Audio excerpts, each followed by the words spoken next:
सभी साथियों को नमस्कार, गुड मॉर्निंग। मिलर एजुकेशन के यूट्यूब चैनल पर आप सभी का हार्दिक स्वागत और अभिनंदन है। दोस्तों, आज की मनोविज्ञान की इस क्लास में हम पढ़ेंगे रोजाना की तरह 10 महत्वपूर्ण प्रश्नों के बारे में, जो कि अपने रीट मेंस में 20 अंक के होंगे। ठीक है, तो आज 6 सितंबर है, तो 6 सितंबर की क्लास अपन देखते हैं। ये जो क्लास है वो लेवल 1 और लेवल 2 दोनों ही प्रकार के अभ्यर्थियों के लिए इंपॉर्टेंट रहने वाली है। ठीक है, और क्लास जो है वो आपको मॉर्निंग में 6:05 पर डेली रिकॉर्डेड क्लास है वो अवेलेबल हो जाती है। ठीक है, तो रोजाना हमारे साथ जुड़े रहिए और साइकोलॉजी की बेहतर से बेहतर तैयारी आप करते रहिए। तो शुरुआत करते हैं आज के पहले प्रश्न की। आज का पहला प्रश्न है अपना, निम्न में से कौन सी शिक्षा मनोविज्ञान के अध्ययन की निरीक्षण विधि नहीं है। मतलब है यहाँ पे कुछ शिक्षा मनोविज्ञान के अध्ययन की कुछ विधियां दे रखी है, इनमें से उस विधि का नाम बताना है जो निरीक्षण विधि नहीं है। तो देखो, सबसे पहली बात तो मैं आपको बता दूं, और वो बात यह है कि शिक्षा मनोविज्ञान के अध्ययन की 3 विधियां हैं। कितनी विधियां हैं? 3 विधियां हैं। एक तो है अपने निरीक्षण विधि होती है। एक कौन सी विधि होती है? एक तो होती है निरीक्षण विधि होती है, और एक जो होती है वो होती है प्रयोगात्मक विधि। कौन सी? प्रयोगात्मक विधि होती है।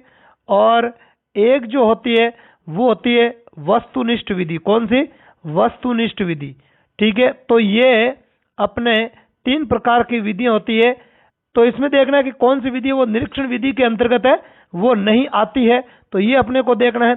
ऑप्शन ए आत्मनिरीक्षण विधि, ऑप्शन बी बही दर्शन विधि, ऑप्शन सी गाथा वर्णन विधि, ऑप्शन सी इनमें से कोई नहीं, और ऑप्शन डी में अनुत्तर प्रश्न। तो इस प्रश्न का जो राइट आंसर वो हो जाएगा ऑप्शन डी हो जाएगा, इनमें से कोई नहीं। मतलब यहाँ पे जो दे रखी जो तीनों विधियां है ना, आत्मनिरीक्षण विधि, बही दर्शन विधि और गाथा वर्णन विधि, ये तीनों की तीनों जो विधियां हैं वो आपके निरीक्षण विधियां हैं। क्या है? निरीक्षण विधियां होती है। ठीक है, तो इनमें से कोई नहीं है जो निरीक्षण विधि नहीं है, मतलब तीनों की तीनों है वो निरीक्षण विधियां ही है। अगले प्रश्न की बात करते हैं। दूसरा प्रश्न है अपना, चित्त निराशय परीक्षण में कुल चित्र होते हैं। जो चित्र निराशय जो परीक्षण होता है व्यक्तित्व का, तो व्यक्तित्व के इस परीक्षण में कुल चित्रों की संख्या कितनी होती है? ऑप्शन ए है 20, ऑप्शन बी है 30, ऑप्शन सी है 24, ऑप्शन डी है 10 और ऑप्शन ई में अनुत्तर प्रश्न। तो इस प्रश्न का जो राइट आंसर है वो हो जाएगा अपने ऑप्शन सी 24। देखो, चित्त निराशय जो परीक्षण होता है व्यक्तित्व परीक्षण एक, और इसके अंदर 24 चित्र होते हैं। अब अगर बात करें तो 30 जो चित्र होते हैं वो होता है आपके टीएटी परीक्षण में। किसमें? टीएटी में होता है। और 10 जो होता है वो होता है अपने आईबीटी में। किसमें? आईबीटी में भी 10 होता है और सीएटी में भी कितने होते हैं? 10 होते हैं। आगे बात सुन, तो 30 चित्र है। वैसे तो 31 होता है टीएटी में, एक खाली होता है और 30 पर चित्र होता है। तो टीएटी में 30 बोल दो या तो चित्रों वाले, और एक ब्लैंक होता है, तो कुल मिला के 31। और आईबीटी और सीएटी में 10 कार्ड है वो होता है जिनके ऊपर चित्र होते हैं। ठीक है, तो 24 चित्र होता है वो चित्र निराशय विधि में होते हैं। अगले प्रश्न की बात करते हैं। तीसरा प्रश्न है अपना, एक मनुष्य वास्तविक व्यापार में असफल हो जाने पर अपने घर पर बच्चों के व्यापार खिलौने से खेल कर समायोजन करता है, यह युक्ति है। मतलब एक व्यापारी है और एक व्यापारी वास्तविक व्यापार में असफल हो जाता है। मतलब वो व्यापार का धंधा करता है लेकिन उतना सक्सेस वो हो नहीं पाता है। ठीक है, असफल हो जाता है। तो वो क्या करता है कि घर पर ही अपने बच्चों के खिलौनों से ही व्यापार का जो धंधा है वो खेल कर पूरा करता है ना। खेल के माध्यम से वो व्यापार का धंधा ऐसे करता है और अपनी संतुष्टि करता है, समायोजन करता है। तो ये युक्ति क्या कहलाएगी? Option A Daman, option B प्रतिगमन, ऑप्शन सी मार्गांतीकरण, ऑप्शन डी आक्रामकता और ऑप्शन ई में अनुत्तर प्रश्न। तो इस प्रश्न का जो राइट आंसर है वो हो जाएगा आपके ऑप्शन बी प्रतिगमन। क्या कहलाएगा? प्रतिगमन, मतलब पूर्व स्थिति में जाना। आगे बात समझ में? पूर्व स्थिति का मतलब क्या है? वास्तविक जीवन में वो व्यापार में क्या हो जाता है? असफल हो जाता है ना भाई। वास्तविक जीवन में वो व्यापार में क्या हो जाता है? असफल हो जाता है। ठीक है, और तो वो क्या करता है? खिलौनों से खेलता है और व्यापार करता है ना, तो वो पूर्व स्थिति में जाता है ना, मतलब अपनी बचपन की अवस्था में जाता है, तो प्रतिगमन हो जाएगा। अगले प्रश्न की बात करता है। चौथा प्रश्न है अपना, अधिगम का हृदय एवं स्वर्ण पथ है। तो अधिगम का हृदय और स्वर्ण पथ किसे कहा गया है? ऑप्शन ए इच्छा, ऑप्शन बी चेतन मन, ऑप्शन सी अभिप्रेरणा, ऑप्शन डी बुद्धि और ऑप्शन ई में अनुत्तर प्रश्न। तो इस प्रश्न का जो राइट आंसर है वो हो जाएगा आपके ऑप्शन सी हो जाएगा अभिप्रेरणा। अभिप्रेरणा को अधिगम का हृदय व स्वर्ण पथ कहा गया है। अगले प्रश्न की बात करते हैं। पांचवा प्रश्न है अपने, मनुष्य के साथ पशुओं के समान अथवा मशीनों के समान व्यवहार को बंद करने का समर्थन किया। मतलब पशुओं के समान व्यवहार को बंद करना या मशीनों के समान मतलब फिक्स कर देना, उसको बंद करने का मतलब क्या, फिक्स कर देना, स्थायी करना।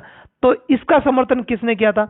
Option A Thorndike, option B Skinner, option C Pavlov, option D Abraham Maslow और ऑप्शन ई में अनुत्तर प्रश्न।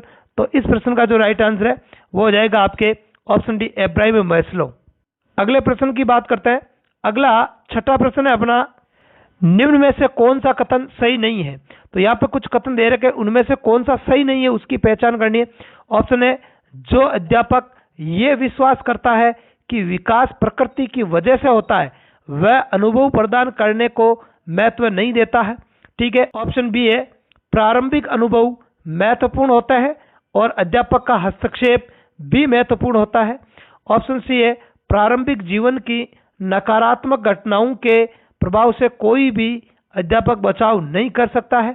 ऑप्शन डी में है, विकास वातावरणीय प्रभावों के फलस्वरूप भी होता है और ऑप्शन ई में है अनुत्तर प्रश्न। तो देखो इस प्रश्न का जो राइट आंसर है वो क्या होगा, वो हो जाएगा अपने ऑप्शन सी हो जाएगा। क्या हो जाएगा? ऑप्शन सी, प्रारंभिक जीवन की नकारात्मक घटनाओं के प्रभाव से कोई भी अध्यापक बचाव नहीं कर सकता। नहीं, प्रारंभिक जो नकारात्मक घटनाएं हैं उनसे बच्चों को उबारा जा सकता है, उनके जीवन को बदला जा सकता है। तो नहीं वाला तो कोई सवाल ही नहीं उठता है। इसलिए कौन सा सही नहीं है? तो यही सही नहीं है। आगे बात समझ में? इसलिए इसका जो राइट आंसर वो हो जाएगा आपके ऑप्शन सी हो जाएगा। अगले प्रश्न की बात करते हैं। सातवां प्रश्न है अपना, दल या गैंग का सदस्य होने से सामाजिकरण उत्तर बाल्यावस्था में बेहतर होता है। निम्न में से कौन सा खाली जगह विचार के विपरीत है? मतलब ये कह रहा प्रश्न क्या कह रहा है कि सामाजिकरण की जो प्रक्रिया होती है वो उत्तर बाल्यावस्था में बेहतर ढंग से होती है। क्यों? क्योंकि उस अवस्था में बच्चा जो होता है वो गैंग या दल का सदस्य होता है। तो इसके इस विचार के विपरीत कौन सा विचार है ना, वो देखना है। ऑप्शन ए है, ऑप्शन ए देखो, ऑप्शन ए में वयस्कों पर निर्भर न होकर सीखता है। ऑप्शन बी है, जिम्मेदारियों को निभाना सीखता है। ऑप्शन सी है, वह समूह के प्रति वफादार होना सीखता है।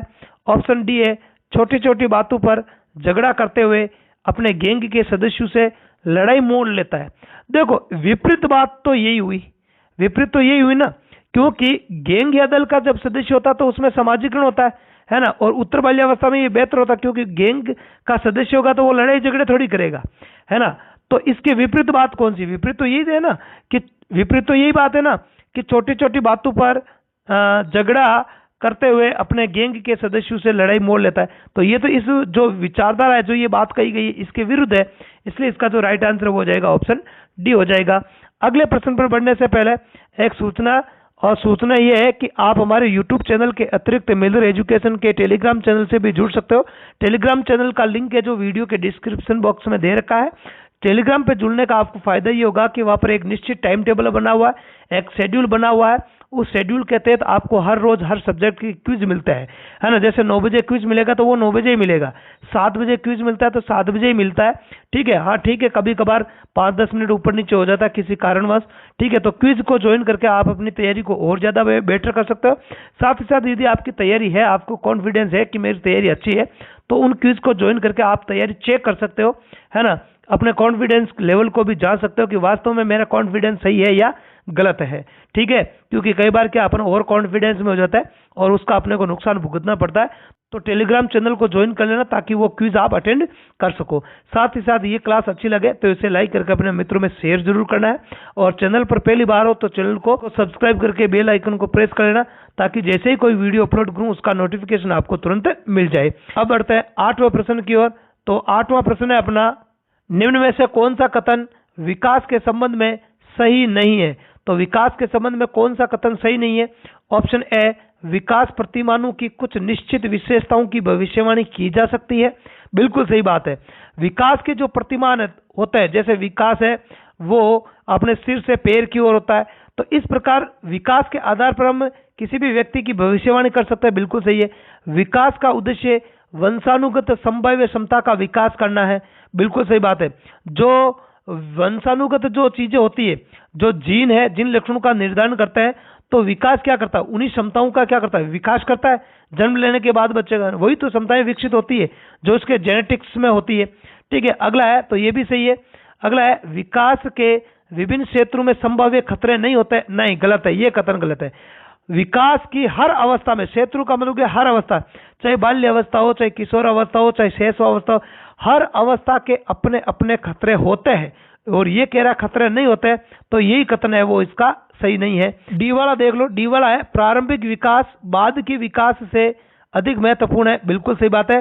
शैशव अवस्था को इसलिए तो महत्वपूर्ण काल माना जाता है, तो प्रारंभ का जो विकास है वो बाद की विकास की तुलना में महत्वपूर्ण है, क्योंकि वही नींव होता है ना, वही उसकी क्या होती है, नींव होती है। तो ये तो सही है, ये भी सही है, ये भी सही है और ये भी सही है। ये गलत है, ये सही नहीं है सी वाला, इसलिए इसका जो राइट आंसर है, क्योंकि सही नहीं है वही पूछा है, इसलिए इसका जो सही उत्तर है वो हो जाएगा अपने ऑप्शन सी हो जाएगा। विकास के विभिन्न क्षेत्रों में संभाव्य खतरे नहीं होते, तो ये कथन गलत है। अगले प्रश्न की बात करते हैं। 9वां प्रश्न है अपना, फे एवं वे, में एवं ने अक्षरों की ध्वनियों में अंतर न कर पाना अधिगम की समस्या संबंधित है। मतलब एक बालक है जो फे और वे में अंतर नहीं कर पाता है, ध्वनियों में और ने की ध्वनियों में अंतर नहीं कर पाता है, तो इस प्रकार का अधिगम जो अक्षमता है या जो समस्या, वो क्या कहलाएगी? ऑप्शन ए प्रत्यक्षीकरण की समस्या, ऑप्शन बी अवधान केंद्रण की समस्या, ऑप्शन सी स्मृति की समस्या, ऑप्शन डी एडीएचडी की समस्या और ऑप्शन ई में अनुत्तर प्रश्न। तो इस प्रश्न का जो राइट आंसर है वो हो जाएगा अपने ऑप्शन ए हो जाएगा, प्रत्यक्षीकरण की समस्या। क्या कहलाएगी ये कहलाएगी अपने प्रत्यक्षीकरण की समस्या। अब बात करें आज के अंतिम और लास्ट 10वें प्रश्न की, तो अपना 10वां प्रश्न है, किस चिंतक का मानना है कि बालक को प्रकृतिवाद के माध्यम से स्वतः ही सीखने का अवसर देना चाहिए? मतलब कौन सा चिंतक या विचारक, चिंतक को क्या बोल सकता है अपन, विचारक, कौन सा विचारक है वो ये मानता है कि बालक को अपनी प्रकृति के अनुसार, प्रकृतिवाद का मतलब क्या होता है, अपनी प्रकृति के माध्यम से ही स्वतः सीखने के अवसर देना चाहिए? ऑप्शन ए है John Dewey, option B Rousseau, option C Ivan Illich, option D में है पाउलो फ्रेरे, ऑप्शन ई में अनुत्तर प्रश्न। तो इस प्रश्न का जो राइट आंसर है वो हो जाएगा ऑप्शन बी रूसो। तो रूसो ने कहा कि बालक को प्रकृतिवाद के माध्यम से स्वतः ही सीखने का अवसर देना चाहिए। तो ये थी आज की क्लास यदि अच्छी लगी तो इसे लाइक करके अपने मित्रों में शेयर जरूर करना है, और साथ ही साथ चैनल पर नए हो तो चैनल को सब्सक्राइब करके बेल आइकन को प्रेस कर लेना, ताकि जैसे ही कोई वीडियो अपलोड करूं उसका नोटिफिकेशन आपको तुरंत मिल जाए। तो आज की क्लास में इतना ही। कल मॉर्निंग में 6:05 पर फिर एक क्लास के साथ आपसे मिलेंगे। तब तक के लिए धन्यवाद। जय हिंद।